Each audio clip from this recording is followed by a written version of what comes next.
Assalamualaikum warahmatullahi wabarakatuh. Diceritakan dahulu kala ada yang namanya zaman Nisnas. Nisnas ini adalah makhluk yang menghuni dan menguasai bumi sebelum zaman insan atau manusia modern seperti kita sekarang ini. Bangsa Nisnas adalah makhluk hidup pertama di bumi. Mereka hidup satu masa dengan jin dan musnah jauh sebelum Nabi Adam alaihissalam diturunkan ke bumi. Sebelum kita mulai, alangkah baiknya jika para pemirsa sekalian bantu support channel ini dengan cara like, comment, dan subscribe. Semoga semuanya dimudahkan rezekinya. Amin, amin ya Rabbal Alamin. Bangsa Nisnas hidup jauh di utara bumi, dekat dengan wilayah kutub utara. Salah satu kota tempat peninggalan bangsa Nisnas ini adalah di Spitsbergen. Di kota inilah banyak terdapat peninggalan dari bangsa yang telah musnah ini, seperti lukisan-lukisan manusia bersayap ataupun makhluk setengah hewan. Mungkin pada zaman tersebut makhluk-makhluk setengah hewan memang eksis di bumi ini.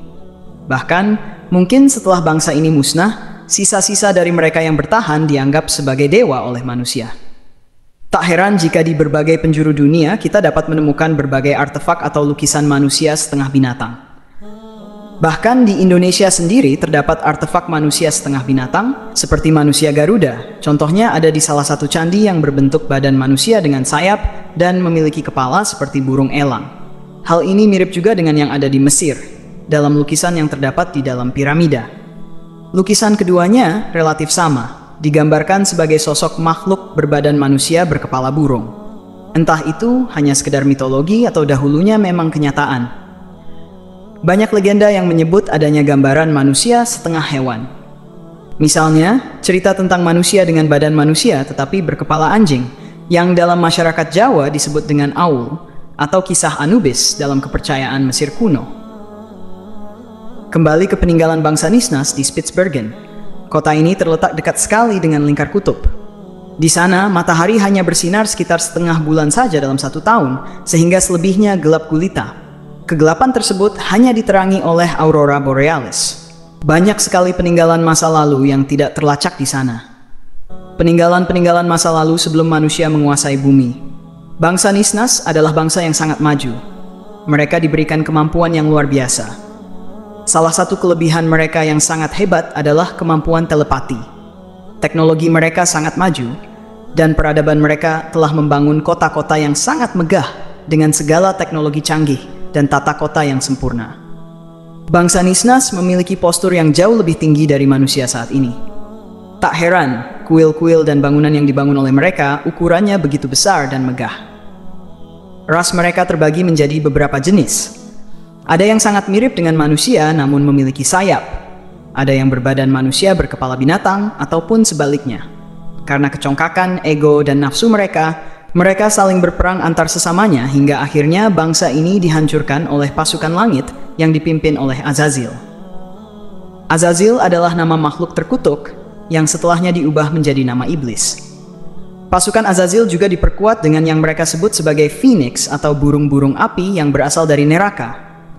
Hampir semuanya musnah dalam pertempuran tersebut.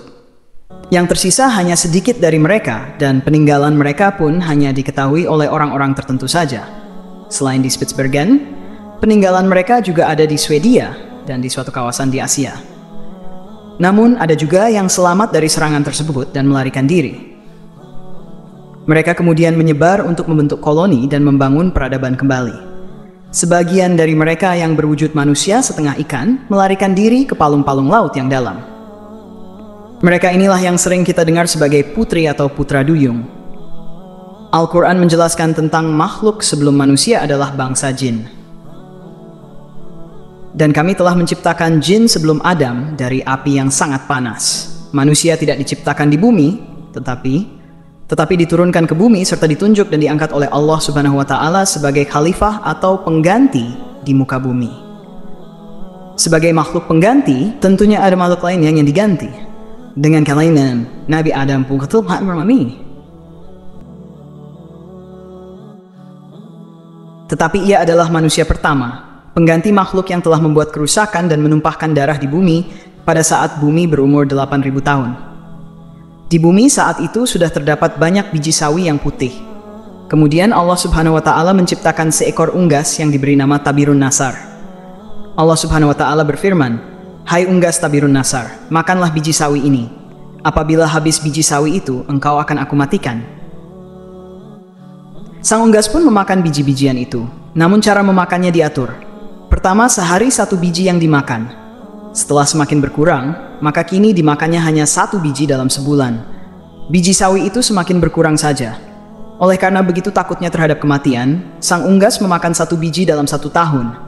Namun akhirnya tetap habislah biji-biji sawi itu. Tabirun Nasar pun akhirnya mati. Setelah kematian tersebut, Allah Subhanahu wa Ta'ala menciptakan makhluk lain sebagai penghuni bumi, yaitu 70 orang laki-laki. Namun tidak semuanya langsung diciptakan, melainkan satu persatu. Allah Subhanahu wa Ta'ala menciptakannya. Apabila seseorang meninggal, maka langsung diciptakan yang lain. Masing-masing dari mereka berumur 70.000 tahun. Konon, setahun pada masa itu sama dengan 1000 tahun pada masa sekarang. Tatkala telah mati 70 lelaki itu, kemudian Allah Subhanahu wa Ta'ala menciptakan jin. Dia menciptakan jin dari nyala api, sebagaimana dalam Al-Quran surah Ar-Rahman ayat ke-15. Sebagian dari jin-jin itu ada yang berkaki 4, berkaki 2, dan terbang. Kemudian Allah Subhanahu wa Ta'ala mengutus seseorang yang bernama Yusuf untuk memberikan pengajaran ilmu dan syariat agama. Namun, jin-jin itu banyak yang mendustakan ajaran-ajaran tersebut, yang menyebabkan Allah Subhanahu wa Ta'ala mematikan semuanya. Penghuni bumi berikutnya adalah suatu makhluk yang berpasangan. Penampakannya seperti binatang yang keluar dari dalam neraka. Binatang itu pun beranak dan anaknya dinamakan Azazil. Setelah cukup besar, Azazil mulai melakukan peribadatan kepada Allah selama 1000 tahun. Setelah itu, Allah Subhanahu wa Ta'ala mengangkatnya ke langit pertama selama 1000 tahun. Di sana pun ia tekun beribadah. Allah Subhanahu wa Ta'ala menganugerahkannya sayap yang terbuat dari manikam yang hijau. Dengan izinnya, maka terbanglah ia ke langit kedua. 1000 tahun lamanya pula ia beribadah. Demikianlah, pada tiap-tiap lapisan langit, ia beribadah selama 1000 tahun lamanya, hingga ke lapisan langit ke-7.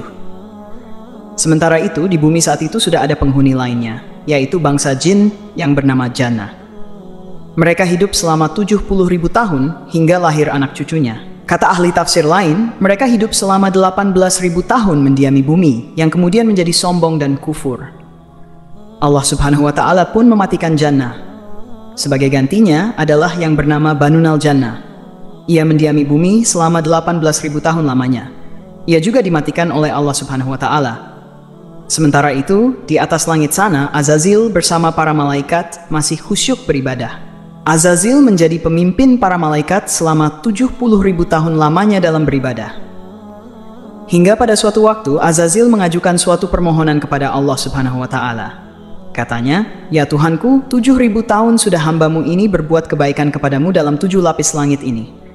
Jikalau diizinkan olehmu, hamba mohon hendak turun ke langit ke-6 berbuat kebaikan kepadamu." Allah Subhanahu wa Ta'ala berfirman, "Pergilah engkau." Turunlah Azazil dengan 700 malaikat penggiringnya ke langit ke-6. Setelah merasa cukup, ia pun memohon izin lagi kepada Allah Subhanahu wa Ta'ala agar diturunkan ke langit ke-5. Di langit ke-5 pun ia memohon diturunkan ke langit yang di bawahnya, dan demikian seterusnya hingga sampailah mereka di langit dunia. Di langit dunia, Azazil mengajukan suatu permohonan pula. "Ya Tuhanku, hambamu memohon kepadamu hendak turun ke muka bumi bersama para malaikat, bahwasanya hambamu hendak berbuat kebaikan ke hadiratmu di muka bumi itu. Ya Tuhanku, betapa Banunal Jannah telah banyak berbuat kerusakan di muka bumi. Anugerahkanlah atas hambamu ini bersama para malaikat untuk berbuat kebaikan ke hadiratmu di muka bumi itu." Allah Subhanahu wa Ta'ala pun mengabulkan permohonan Azazil itu.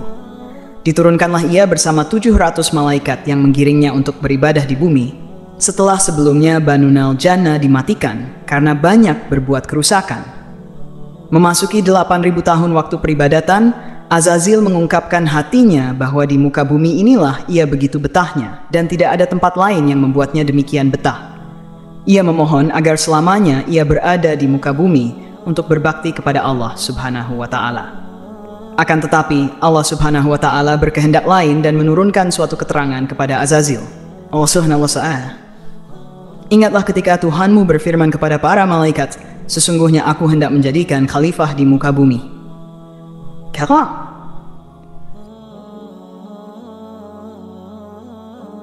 Mendengar firman tersebut, Azazil menjadi berduka disebabkan dengkinya. Mereka pun bertanya kepada Allah Subhanahu wa Ta'ala mengenai siapa yang akan menjadi khalifah itu. Adam namanya, jawab Allah Subhanahu wa Ta'ala. Mereka bertanya tentang hikmah ketetapan Allah Subhanahu wa Ta'ala itu dengan berkata, "Adakah engkau, ya Tuhan kami, hendaklah menjadikan di bumi itu manusia yang akan membuat bencana dan menumpahkan darah? Padahal kami senantiasa bertasbih dengan memujimu dan mensucikanmu." Allah Subhanahu wa Ta'ala berfirman, "Sesungguhnya aku mengetahui apa yang kamu tidak ketahui." Setelah beberapa waktu, Allah Subhanahu wa Ta'ala memerintahkan malaikat dan sebagainya untuk bersujud kepada Nabi Adam. Semuanya bersujud. Yang pertama bersujud adalah malaikat Jibril, Mikail, Israfil, Ridwan, dan seterusnya, kecuali Azazil. Dalam kitab Tafsir Syawi, juz 3 halaman 341, disebutkan mereka bersujud kepada Nabi Adam di hari Jumat dari waktu zuhur sampai asar. Namun Azazil sampai matahari terbenam masih belum juga sujud. Bahkan hingga hari Sabtu paginya saat matahari terbit, Azazil masih belum sujud. Allah Subhanahu wa Ta'ala kemudian menegur Azazil, "Sesungguhnya kami telah menciptakan kamu, lalu kami bentuk tubuhmu. Kemudian kami katakan kepada para malaikat, bersujudlah kamu kepada Adam. Maka mereka pun bersujud, kecuali iblis. Dia tidak termasuk mereka yang bersujud." 11-18. Allah Subhanahu wa Ta'ala berfirman, "Apakah yang menghalangimu untuk bersujud kepada Adam di waktu aku menyuruhmu?" Iblis menjawab, "Aku lebih baik daripadanya. Engkau ciptakan aku dari api, sedangkan dia engkau ciptakan dari tanah." Allah Subhanahu wa Ta'ala berfirman, "Turunlah engkau dari surga itu, karena kamu tidak sepatutnya menyombongkan diri di dalamnya. Keluarlah, sesungguhnya kamu termasuk makhluk-makhluk yang hina."